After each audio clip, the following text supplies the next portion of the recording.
일상자고 그리고 탄자는 탄식하다라는 뜻이거든.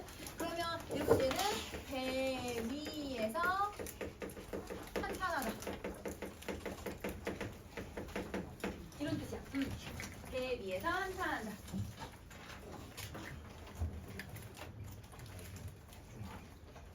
자, 여러분 선상탄이라고 하는 작품을 쓴 작가가 누구냐면 박일로라고 하는 사람이거든요. 여러분 박일로 우리 기출 여러분 보다 보시면 여러분 지금 최근 5년 동안 많게는 여러분 2번씩 매년 한 번씩 꼭 나오는 여러분 고전 시가에 가사를 쓰는 작가야. 그러면 이 박일로라고 하는 작가는 여러분 어떤 특징을 가지고 있냐면 이 사람 임진왜란 때 얘들아 무장으로 활동을 했단 말이에요. 근데 이 사람 원래 얘들아 문신이야. 근데 문신인데 발령을 얘들아 발령을 어떻게 받냐면 여러분 원래 문신이지만 여러분 보낼 여러분 장군이 없어서 이 사람을 최전방으로 보내요. 그래서 여러분 최전방 얘들아 부산에 얘들아 이제 와서 진을 구축을 하고 여기서 여러분 이제 전쟁을 해야 되는 상황인 거야. 그러니까 얘들아 최전방에서 뛰고 있으니까 맨날 얘들아 지금 해상전이 일어나고 있는 상황이에요. 그래서 배 위에서 전쟁을 하는 도중에 이 작품을 쓰고 있다. 이렇게 생각을 해주면 돼. 근데 여러분 우리 지금 이 작가가 여기에 내려간 지가 몇 살이면 50세야. 50세. 근데 여러분 옛날 여러분 평균 수명이 48살이었대요. 그러면 여러분 장난치나.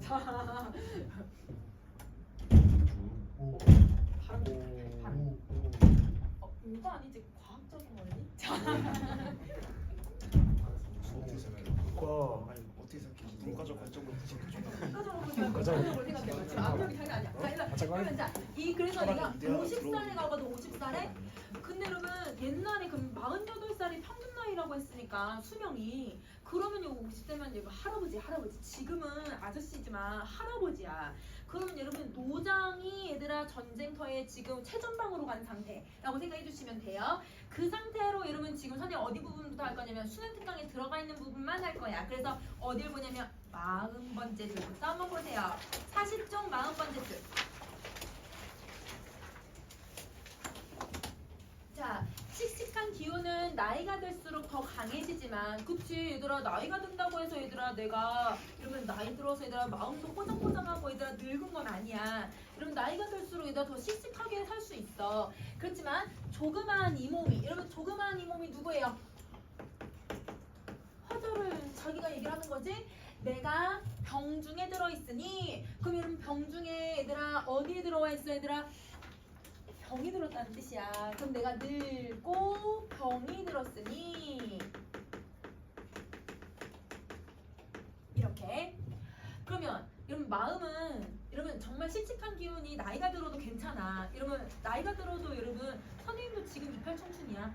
마음은 자 그래서 여러분 병중에 들었으니까 나이가 들어도 자기는 병에 들어도 나는 괜찮다. 그렇지만 내 조그마한 몸이 나이가 들어서 분풀이도 한풀이도 어려울 것처럼 보이지만 그러면 여기서 여러분 분풀이 한풀이 그 대상이 누굴까요? 세월. 아니 외적 여러분 대상은 외적한테 해야 되는 거야. 외적이지 외적. 자 그러면 이 외적들에게 얘들아 내가 이러면 한풀이를 하긴 좀 어려울 것 같다. 왜냐면 나이가 들었으니까 이건 사실적인 거지. 그렇지만 죽은 제갈도 산 중달을 멀리하고 이러면 여기 지금 뭘 쓰고 있냐면 사람 이름들 들어가 있어. 그러면 여러분 사람 이름이 누군지는 모르겠지만 여러분 무슨 표현법 썼는지는 이해가 되죠? 여러분 무슨 표현법 써야 돼요? 고사 인용해야지. 그치? 얘는 여러분 고사를 인용해주고 있는 거야. 그럼 자 여러분 고사를 인용하고 있는데 누굴 인용을 하고 있냐면 여러분 죽은 제갈은 여러분 누구를 얘기하고 있냐면 제갈 공명을 얘기하는 거고 자 산 중달은 여러분 사마 중달을 얘기하는 거야. 자 여러분 미안해. 자리 벗어? 응? 자리 벗어? 내게 어때?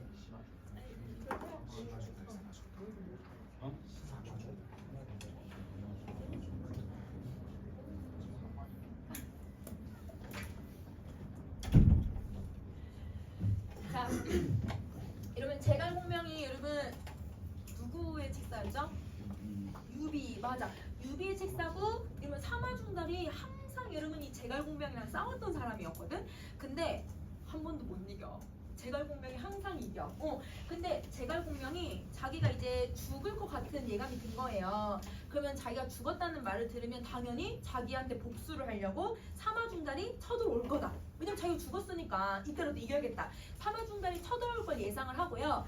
이 제갈공명이 뭘 하냐면 이러면 자기 밑에 있는 부하들에게 명령을 해요.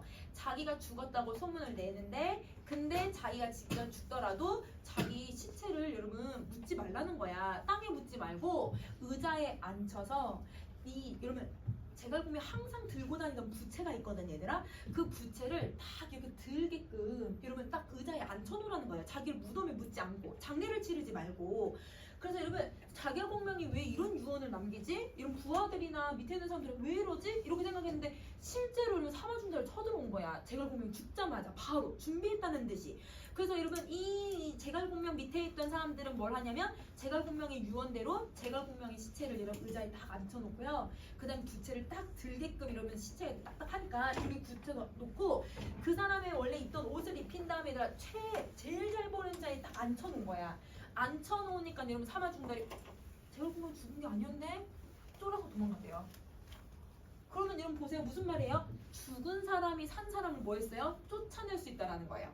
그러면 여기서 이 고사를 인용한 의도를 생각을 해야지. 그럼 여러분 이 고사를 인용한 의도는 여러분 지금 제갈공명의 편은 여러분 제갈공명이 없으니까 지금 열악한 환경이잖아. 그리고 제갈공명이 죽었으니까 열악한 환경이어도 여러분 승리해야 돼요. 승리해요. 그럼 여러분 이 의도는 열악한 환경이어도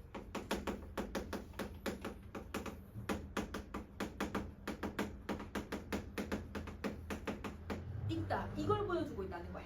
열악한 환경이어도 승리할 수가 있다. 적군을 사로잡을 수 있다. 이런 뜻이야. 자, 그 다음에 발 없는 손빈도 방연을 잡았거늘. 여러분 여기 손빈, 방연 뭔가 사람 이름인 것 같아 또 이것도. 그럼 여기도 뭘 써야 되는 거예요? 고사 인용 써요. 맞아요. 그러면 여기서 고사 인용의 내용을 한번 보면요. 여러분 손빈하고 방연이 원래 친구야. 근데 제일 친한 친구인데 손빈이 얘들아 뭐만 해도 너무 완벽해. 이런 공부도 잘하고 운동도 잘하고 뭐든 다 잘해. 그래서 방연이 손빈을 너무 시기 질투를 해가지고 이러면 이 방연의 발목을 잘라요. 발을 잘라요. 그럼 발목을 자르면 얘가 이다 신체적인 뭔가 이다 한계가 있으니까 방연이 생각하기엔 자기가 이길 수 있을 거라고 생각을 했대. 근데 손빈이 발이 없잖아요. 발이 없어도 머리를 써서 방연을 사로잡아서 얘 죽여버려요. 그럼 여러분 이 고사도 왜 썼어 얘들아? 발이 없어도 이런 뭔가 신체의 불구를 가지고 있어도 뭐 할 수 있다? 적군 사로잡을 수 있다. 그러면 여러분 이 의도도 똑같은 의도로 얘기하는 거네. 열악한 환경이어도 승리할 수 있다라고 하는 거. 그러면 여러분 이걸 보면 여러분 아까 얘들아 이 화자는 여러분 어떤 열악한 환경을 가지고 있어? 늙고 병들었잖아요. 그럼 여러분 늙고 병들은 게 여러분 이 고사에 나온 열악한 환경인 거야. 그러면 이런 열악한 환경이어도 자기는 여러분 제갈공명처럼 자기는 여러분 손빈처럼 뭐 할 수 있다 얘들아? 이길 수 있다. 적군 사로잡을 수 있다. 외적들을 사로잡을 수 있는 의지와 투지를 보여주는 부분인 거야. 그러면 여러분 봐봐. 여기 죽은 제갈하고 손빈은 여러분 누구를 비유하고 있는 표현인 거예요? 화자 자신. 그치 박인로를 얘기하는 거지. 화자를 비유하고 있는 거고 여러분 중달 방연은 여러분 누구를 비유하고 있는 표현이야? 외적. 그치? 그래서 외적을 비유하고 있는 거다. 이렇게 생각을 해주면 돼. 나 얘네 잡을 수 있다. 이걸 보여줘. 그래서 여기서 화자의 태도는 여러분 적군을 사로잡을 수 있다라고 하는 의지, 자신의 얘들아 투지, 이거를 보여주고 있다 라고 생각하면 되는 거죠. 자, 하물며 이 몸은 수족을 갖추고 이래 얘기하지. 손과 발을 갖추고 있고 목숨도 가지고 있으니 쥐떼 개떼 도적들이 잠깐이라도 저할 소냐. 자, 여러분 선생님 위로 올릴게. 쥐떼 개떼 도적들이라고 했으니까 여러분 누굴 얘기하고 있는 걸까? 외적들을 얘기하고 있는 거예요. 자, 그러면 얘네들이 외적을 얘기하고 있는 거고. 그러면 저하대. 여러분 저하다가 무슨 뜻이더라? 이거 옛날 말인데. 저하다. 여러분 그 우리 제목말가에서 나오잖아요. 제목말가에서 여러분 저하다라는 단어 쓰는데 두렵다. 여러분 두렵다야 두렵다. 저하다는 두렵다는 뜻이야. 그러면 여러분 외적들을 자기가 잠시라도 두려워하겠니? 라고 질문한 거거든. 여러분 답이 정해지지? 난 두려워하지 않는다. 그래서 여기는 서리법을 사용을 하고 그 서리법을 사용하는 이유는 자신의 얘들아 기계 여러분 장군으로서의 기계 자신의 강인함 이걸 보여주고 있다. 이렇게 정리해주면 되지. 자, 여러분 비선을 한자 읽을 수 있을까 얘들아? 비선? 날아갈 비에 날아갈 비에. 그 다음에 배선자야. 배가 날아다닌데 날아다니는 배에 달려들어서 선봉을 거치면 9, 10월 서리바람에 낙엽같이 해치울 수 있대요. 그럼 자기가 얘들아 배에 타서 늙고 병들었잖아요. 배에 딱 탄 다음에 이러면 날아다니는 배에다가 쩍 뛰어 들어가지고 거기는 선봉을 대가리 딱 쳐버리면 여러분 낙엽같이 굴러다닐 거래. 그러면 자기가 얘들아 칼 한 번이면 외적들 슈르륵 낙엽처럼 흩어진다라는 뜻이지. 그러면 낙엽같이라고 했을 때 이런 무슨 표현법? 지교 쓰고 이러면 원관념이 누구야? 미안해 얘들아. 원관념이 누구여야 돼? 낙엽처럼 대가리가 떨어져야 되는 애가 누구예요? 외적들이죠. 그치. 그러면 자기는 여러분 외적들을 무찌를 했다라고 하는 것을 보여주고 있는 거야. 그러면 봐봐. 자기가 두렵지 않다. 나는 이렇게 얘네들을 무찌를 수 있어. 이렇게 각오를 가지고 있는 거야. 자, 칠종칠금을 우린들 못하겠는가? 자, 여러분 칠종칠금 아래 뜻 얘는 뜻이 나왔거든요. 여러분 여기도 제갈공명 나오네요. 제갈공명이 맹획이라고 하는 사람을 7번을 여러분 전투를 했는데 7번을 전투했는데 사로잡았고 7번 풀어줬대요. 왜 풀어줬을까요 여러분? 또 쳐들어와도 또 잡을 수 있다라는 자신감 때문이야. 그러면 여러분 이거 뭐 하고 있어야 돼? 여기도 고사를 인용하네. 그러면 이 고사를 인용하는 건 여러분 내가 너희들 언제든지 무찌를 수 있다라고 하는 여러분 자신감을 보여주는 거죠. 그러면 외적을 무찌를 수 있는 있다는 자신감을 보여주고 있다. 이렇게 정리해주면 돼. 외적을 무찌를 수 있다라고 하는 자신감을 제시한다. 자, 그러면 못하겠는가라고 얘들아 또 무슨 표현법 썼어? 서리법 쓰죠. 그럼 서리법은 여러분 자신의 자신감을 드러내려는 방식이구나라고 생각해주면 될 것 같아. 자, 그러면 여러분 다음 부분 가서 50번. 어리석은 성오랑캐들아. 여러분 자, 성오랑캐가 누굴 얘기하고 있는 거예요? 외적들. 그치. 그러면 이 외적들에게 얘들아 지금 무슨 표현법을 쓰고 있어? 돈독법을 쓰고 그치. 말을 건네는 방식을 사용을 하고 있는 거네. 돈독법의 말을 건네는 방식. 어서 말을 건네는 방식. 돈독법 말을 건네는 방식. 어서 항복하려구나. 항복하려. 그러면 여러분 뭘 하는 거냐면 항복을 권유하고 있다고 생각을 하면 돼. 그래서 항복을 외적들에게 권유를 하고 있다. 자, 항복한 사람은 안 죽이는 법. 그럼 여러분 항복한 사람들은 원래 죽이면 안 되지. 전쟁적인 윤리로 봤을 때. 그래서 너를 굳이 내가 선멸하겠니? 그러니까 절대 널 죽이지 않을 테니까 항복해라. 이렇게 얘기를 해.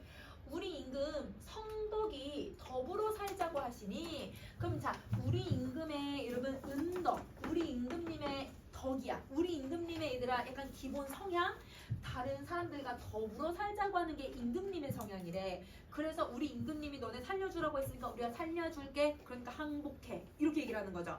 자 그래서 태평천하의 요순 임금이 되어서 요순 국민이 되어서 여러분 선생님 요순 나오면 이거 무슨 뜻이라고 했더라?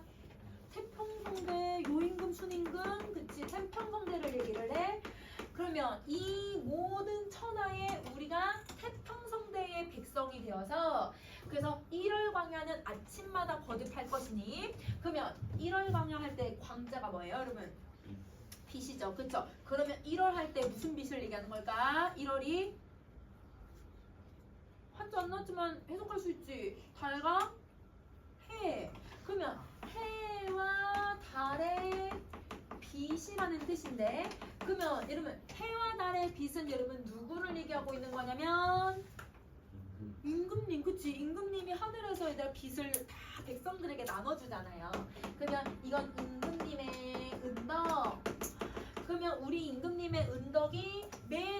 때마다 거듭이 될 거기 때문에 자 전선 여러분 전선할 때 얘들아 선자가 무슨 선자라고? 배. 그러면 전자가 혹시 무슨 전자인지 알 수 있어 얘들아? 싸울 전자야. 그지? 전쟁할 때 할 때 전자야. 그러면 전선은 그럼 지금 우리가 타고 있는 배들은 전선에 해당하죠. 왜냐면 전투를 앞두고 있으니까. 그러면 전선을 타던 우리 몸도라고 했으니까 지금 이건 현재. 그러면 현재 우리는 여러분 전쟁의 목적을 가진 배를 타고 있다라는 거야. 이 배는 전쟁을 목적으로 하고 있는 배고. 자, 이 우리 몸도 어주에서 한번 놀아보자. 어주에서 노래하자. 그러면 어주라고 하는 건 주자가 무슨 주자예요? 이거 배주자죠. 그러면 물고기 잡는 배를 얘기하는 거야. 그럼 우리 이런 전쟁 빨리 끝나고 너네가 항복만 하면 우리 전쟁 끝내서 이 태평성대에서 뭐 타고 놀자?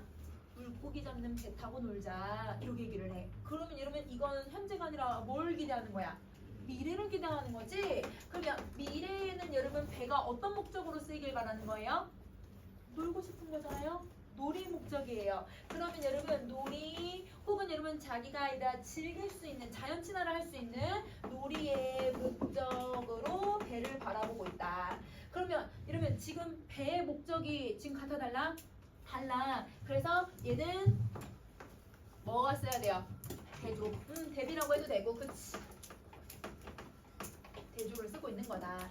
그러면 여기서 여러분 화자의 얘들아 심리가 들어가. 화자는 어떤 태도와 정서를 가지고 있냐면 미래 이랬으면 좋겠다. 우리 빨리 전쟁 끝나고 다 같이 놀았으면 좋겠다. 이러면 이거 뭐예요? 소망. 그치. 기원을 드러내고 있다라고 생각해주면 돼. 근데 여러분 임금님에 대한 충성이나 임금님에 대한 여러분 어떤 추리사상 같은 것들이 좀 있을까 얘들아? 임금님의 은덕, 임금님의 은혜, 우리 임금님이 참 덕이 많으셔서 이렇게 얘기하고 있어. 그래서 추리사상을 기반으로 여러분 지금 너네 항복해라 이렇게 권유하고 있다고 생각하시면 돼요. 자, 그 다음에 여러분 56번 가을달 봄바람에 높이 베고 여러분 누워있어서 성대에 여러분 성대가 무슨 뜻일까?